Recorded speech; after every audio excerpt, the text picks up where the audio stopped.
નમસ્કાર મિત્રો, કોવિડ-19ના કારણે ફરી પાછું ઓનલાઈન શિક્ષણ મેળવીશું. તો આજે હું વિષય હિન્દીની અંદર હું તમને પાઠ 23 જબ મેને પહેલી પુસ્તક ખરીદી એ પાઠ સમજાવીશ. તો મિત્રો ચાલો સૌ પોતપોતાનું પુસ્તકની અંદર જ ધ્યાન આપશો. જબ મેને પહેલી પુસ્તક ખરીદી એના લેખક ધર્મવીર ભારતી, જન્મ સન 1926, निधन 1997. धर्मवीर भारती का जन्म 25 दिसंबर 1926 इलाहाबाद में हुआ था. धर्मवीर भारती एमए पीएचडी की उपाधि प्राप्त की थी. उन्होंने हिंदी विभाग प्राध्यापक नियुक्त हुए. सन 1960 से 1988 तक धर्मयुग जैसे प्रतिष्ठित साप्ताहिक का संपादन कार्य किया. धर्मवीर भारती नई कविताएं, श्रेष्ठ कवि, उपन्यास, कहानीकार, निबंधकार ये थे. अंधायुग, कनुप्रिया, सात गीत, वर्ष, ठंडा लोहा उनके काव्य संग्रह है. काव्य नाटक अंधायुग उनकी सर्वश्रेष्ठ रचना है. गुनाहों के देवता, सूरज का सातवां घोड़ा तथा 11 स्वप्न का देश उनके प्रमुख उपन्यास है.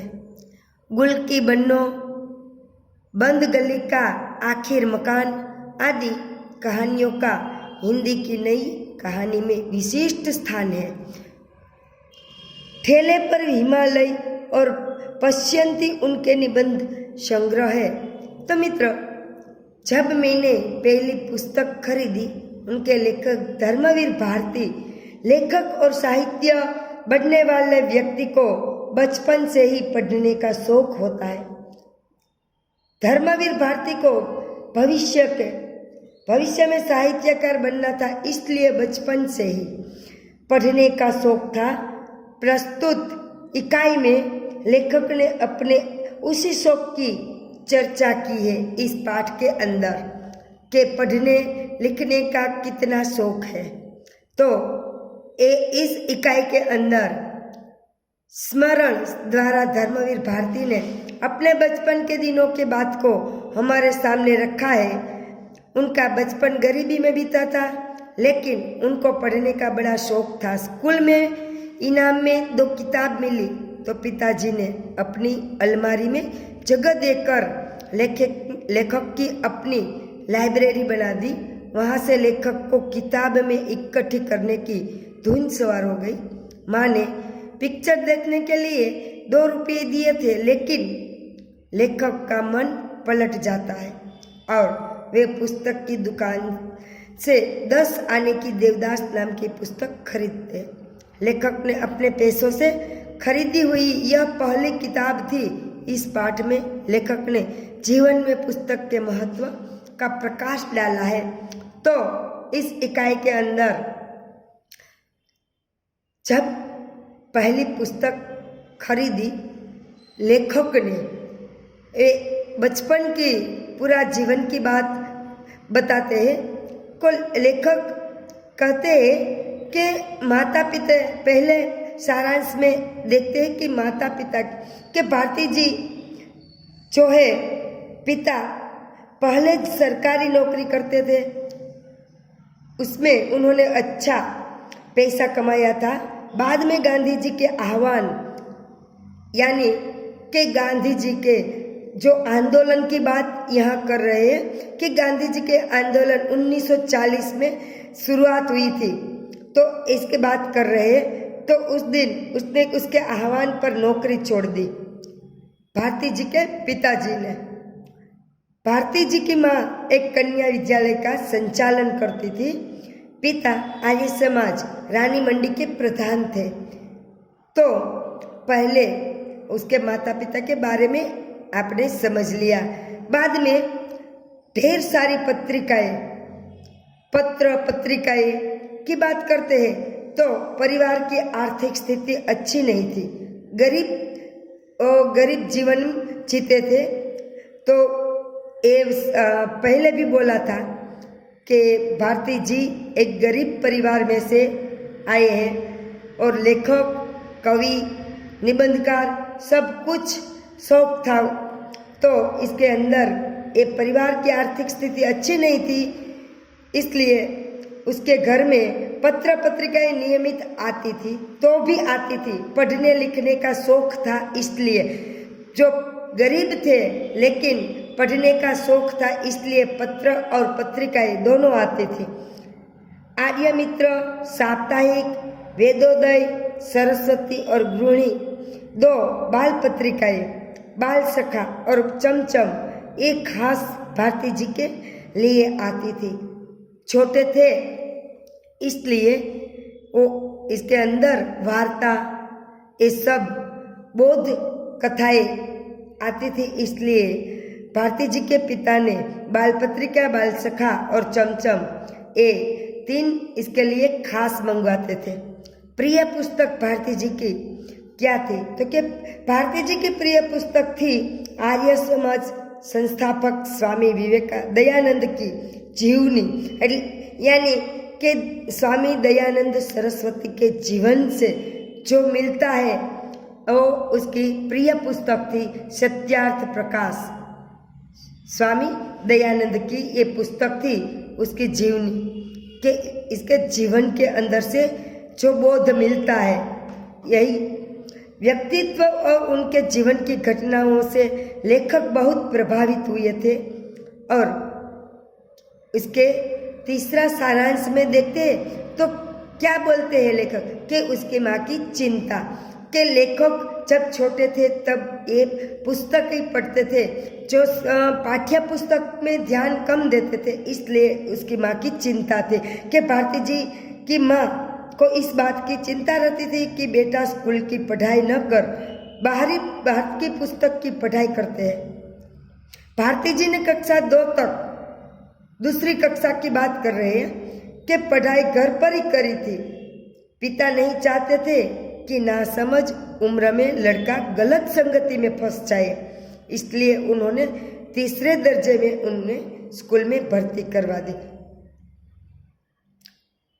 उस दिन की बात है कि जब उस शाम जिस दिन भारती जी स्कूल में भर्ती हुए, उस दिन शाम को पिताजी ने लड़के को अनार शरबत पिलाया और वादा कराया कि पाठ्यक्रम की किताब भी वे ध्यान से पढ़ेंगे और माँ की चिंताएं दूर करेंगे, जो आपकी माँ आपके साथ करते हैं। इस तरह वो लेखक के पिताजी ने भी वादा किया कि अनार के शरबत पिलाकर वादा किया कि आप जब पाठ्यक्रम की जो किताबें हैं वो आप ध्यान से पढ़ेंगे। इनाम के अंदर 2 पुस्तक मिली थी कि 5वें दर्जे में, 5वीं कक्षा में थे तब भारती जी को इनाम में 2 पुस्तक मिली थी। वो सबसे ज़्यादा उसको पहला जो किताब इनाम में मिली थी, इसलिए इनाम के रूप में उन्होंने 2 अंग्रेजी पुस्तक मिली। एक पुस्तक में बच्चे घोंसले की खोज में बागों और कुंजों में भटकते हैं। दूसरी पुस्तक थी ट्रस्टी द रग, इसमें नाविक और मछलियों के बारे में रोक जानकारी दी गई थी। और पिता ने अपनी अलमारी का एक भाग भारती जी को दे दिया, जिसमें वे अपनी पुस्तकें खास रख सके। इनाम में मिली इन दोनों पुस्तक को भारती जी की लाइब्रेरी शुरू हो गई। इनाम की 2 पहली पुस्तकें मिली थी। उन दिन से भारती जी ने लाइब्रेरी की शुरुआत कर दी थी। उनके पिता ने अलमारी खाली कर दी, उसके अंदर रख दी। उन दिन से भारती जी ने अपनी लाइब्रेरी की शुरुआत कर दी थी। और इलाहाबाद में पुस्तकालय से ईस्ट इंडिया कंपनी के द्वारा स्थापित पब्लिक लाइब्रेरी और मदन मोहन द्वारा स्थापित भारतीय भवन एक छोटी लाइब्रेरी लेखक के मूल के हरिभवन में भी स्कूल में छुट्टे ही लेखक वहाँ पहुँच जाते थे। क्या करने के लिए? तो बोलते हैं कि पढ़ने के लिए लाइब्रेरी में पहुँच जाते थे। जब वो स्कूल से छूटते हैं तुरंत ही लाइब्रेरी के अंदर पहुँच जाते थे। तो मित्र, હવે આપણે पाठ 23 जब मैंने पहली पुस्तक पाठ है उनकी शुरुआत करें। बचपन की बात है, उन समय आर्य समाज का सुधारवादी आंदोलन पूरे जोर से चल रहा था કે જો નાનપણની વાત છે, ભારતીજી કહે છે કે એ સમયની અંદર આર્ય સમાજના સુધારા કરવા માટેનું એક આંદોલન ચાલી રહ્યું હતું અને એ સમયે मेरे पिता आर्य समाज रानी मंडी के प्रधान थे, जो गवर्नमेंट नौकरी करता था। भारती जीना पिताजी जे छे गवर्नमेंट नौकरी करता था अने ए आर्य समाजनी अंदर रानी मंडीना प्रधान एना जे सरकारी नौकरी था अने और माँ ने स्त्री शिक्षा के लिए आदर्श कन्या पाठशाला को स्थापित की थी अने एमनी माता जे आदर्श कन्या शाळा हती एनी अंदर कन्या विद्यालयનું संचालन करता હતા અને પિતાજી આર્ય સમાજ રાની મંડળના પ્રધાન હતા। તો બંને એ સુધારાવાદકની અંદર એ સેવા આપી રહ્યા હતા। पिता की अच्छी खासी सरकारी नौकरी थी। बर्मा रोड जब बन रही थी तब बहुत कमाया था उन्होंने, लेकिन मेरे जन्म के पहले ही गांधी जी के आह्वान पर उन्होंने सरकारी नौकरी छोड़ दी थी। तो अहींया कहे छे कि पिताजी एक सरकारी नौकरी કરી રહ્યા હતા અને જ્યારે બર્મા રોડ બની રહ્યો હતો ને એ સમયે એ ખૂબ જ પૈસા કમાયા હતા અને ભારતીજી એવું કહે છે કે પણ મારા જન્મ પહેલાં ગાંધીજીના જે પોતાની એની ઘોષણા આહવાન એટલે કે બોલાવા એના પર જ્યારે આંદોલન ચાલી રહ્યું હતું ત્યારે भारतीजीना पिताजीए ये नौकरी छोड़ी दी थी। हम लोग बड़े आर्थिक कष्टों से गुजर रहे थे, फिर भी घर में नियमित पत्रिकाएं आती थी। भारतीजी कहे छे कि पण ए समय જ્યારે સરકારી નોકરી છોડી દીધી હતી ત્યારે ખૂબ જ એ પરિસ્થિતિ એમની ખૂબ નબળી હતી અને થોડુંક દુઃખ પણ એને સહન કરવું પડ્યું હતું અને ઘરનું જે ગુજરાન પણ ચલાવતા હતા ને એ પણ સારી રીતે ચાલતું નહોતું, પણ જે વાંચવાના શોખ હતો એના કારણે એના ઘરની અંદર નિયમિત રીતે પત્ર અને પત્રિકાઓ બંને આવતું હતું। એને કઈ પત્રિકાઓ આવતી હતી તો કહે છે ભારતીજી કે આર્યમિત્ર સાપ્તાહિક, વેદોદય, सरस्वती, गृहिणी और 2 बाल पत्रिकाएं, खास मेरे लिए बाल सखा और चमचम। उनमें होती थी परियों, राजकुमारियों, दानवों और सुंदर राजकन्याओं की कहानियाँ और रेखा चित्र। मुझे पढ़ने की चाह लगी गई। हर समय पढ़ता रहता। खाना खाते समय थाली के पास पत्रिकाएं रख कर पढ़ता। तो अहींया लेखक भारतीजी जे छे ए कहे छे कि मारा घरे नियमित रीते 2 पत्रिकाओ आवती पत्रिकाओ अने पत्र दोनों आवता था के कई तो कहे छे कि आर्यमित्र साप्ताहिक, वेदोदय, सरस्वती, गृहिणी अने 2 बाळ पत्रिकाओ एक खास लेखक भारतीजी माटे आवती हती अने ए तो कहे छे कि बाल सखा अने चमचम अने एनी अंदर परीनी, राजकुमार, दानवो एटले के राक्षसो, एनी सुंदर राजकन्याओ एटले के राजकुमारी, एनी वार्ताओ अंदर चित्र साथे आवती हती। मुझे पढ़ने की चाह लग गई। कहे छे कि मने वांचवामां खूब ज रस एमां लागी गयो हतो। हर समय पढ़ता रहता।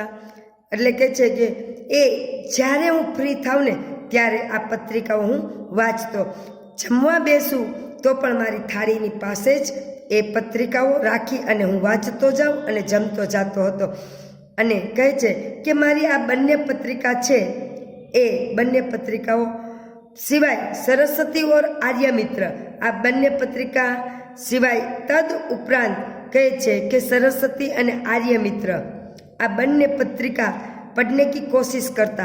એટલે શા માટે એમ કહે છે ભારતીજી? તો એ થોડીક બાલસખા અને જે ચમચમા આવતું એના કરતાં થોડીક શબ્દ એના હાર્ડ હતા, એટલા માટે કહે છે ભારતીજી કે એ વાંચવા માટેની પણ હું કોશિશ करतो હતો કે घर में पुस्तकें भी थी, उपनिषदें और उनके हिंदी अनुवाद सत्यार्थ प्रकाश के खंडन मंडन वाले अध्ययन पूरी तरह समझने में नहीं आता था, पर पढ़ने में मजा आता था। जो थोड़ी उम्र नानी होय तो थोड़ा हार्ड शब्द होय, वांचवानो जे शौक होय ने ए लोकोने भले शब्द नाना होय त्यारे समझ न पड़े, પણ વાંચવાના શોખીન હોય એને હર કોઈ પુસ્તક હોય, પત્રિકાઓ હોય કે ન્યૂઝપેપર, કોઈ બી વસ્તુ હોય ને વાંચવા માટે એને આનંદ આવે છે। તો અહીંયા કહે છે કે વેદ પછીની જે રચના કરવામાં આવેલી છે ઉપનિષદ એને કહેવામાં આવે છે। તો કહે છે કે સત્યપ્રકાશ, તો એની અંદર સ્વામી દયાનંદ જે છે એની જીવન ચરિત્રની આખી સત્યપ્રકાશની જે છે સત્યાર્થ પ્રકાશ પુસ્તક, એની અંદર સ્વામી દયાનંદ સરસ્વતી જે છે આખું એનું જીવન ચરિત્ર એની અંદર સમાયેલું છે। અને આર્યમિત્ર છે એની અંદર જીવદયા જે છે એ બંને એની અંદર સમાયેલું છે। અને કહે છે કે એના તદ ઉપરાંત પ્રકાશ કે ખંડન મંડન એટલે કે ખંડન મંડન એટલે કે વિભાજન કરવું, અને જે એમ કહેવામાં આવે છે કે જૂની માન્યતાઓનો વિરોધ કરી અને એને સાબિત કરીને બતાવવું એને ખંડન મંડન કહેવામાં આવે છે। તો અહીંયા કહે છે કે પ્રકાશ કે खंडन मंडन वाले अध्याय पूरी तरह समझ में नहीं आता था, पर पढ़ने में मजा आता था। એટલે કહે છે કે જૂની માન્યતાઓને વિરોધ કરી અને એને સાબિત કરવું, અને એ ખબર ન પડતી હતી છતાં વાંચવાની એ કહે છે જે લેખક કે એમાં મજા વધારે આવતી હતી।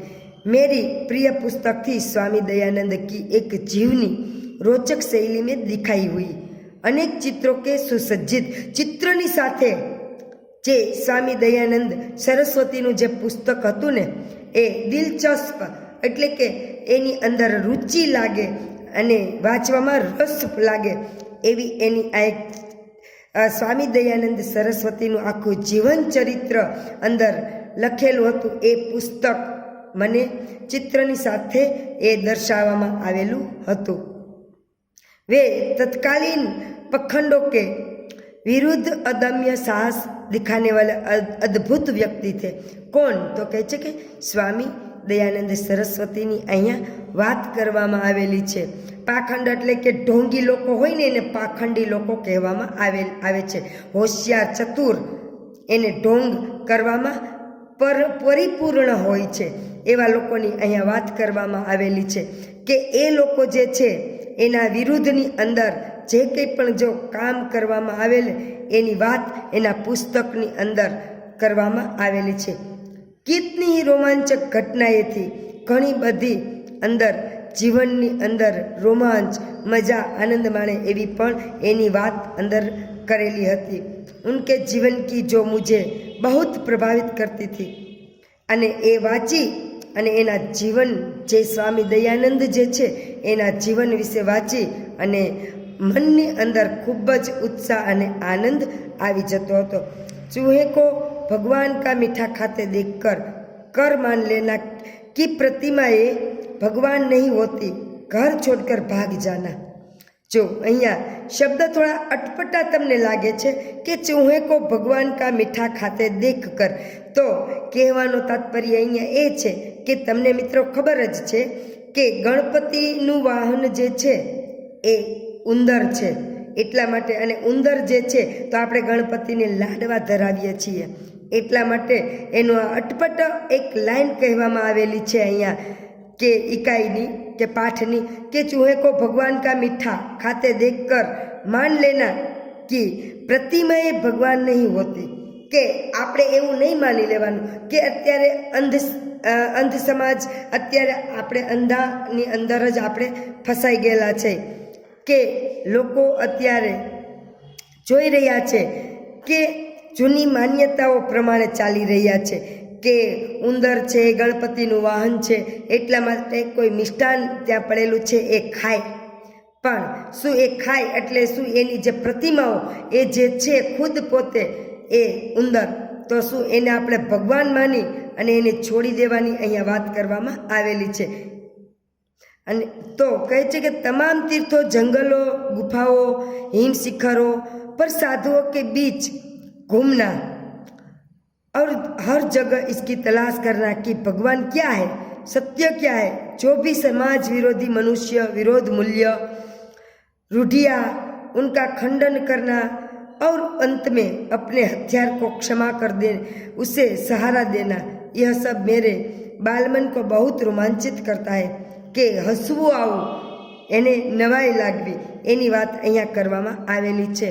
તો અહીંયા ઉંદરની વાત કરે છે કે શું કોઈ પણ ઉંદર હોય એ કંઈ મિષ્ટાન ખાય અને એની જે સામે મૂર્તિ દેખીએ કે કંઈ પણ દેખીએ તો એને ભગવાન માની અને ઘર છોડી અને શું ભાગી જવાની વાત કરવાની અહીં આવેલી છે.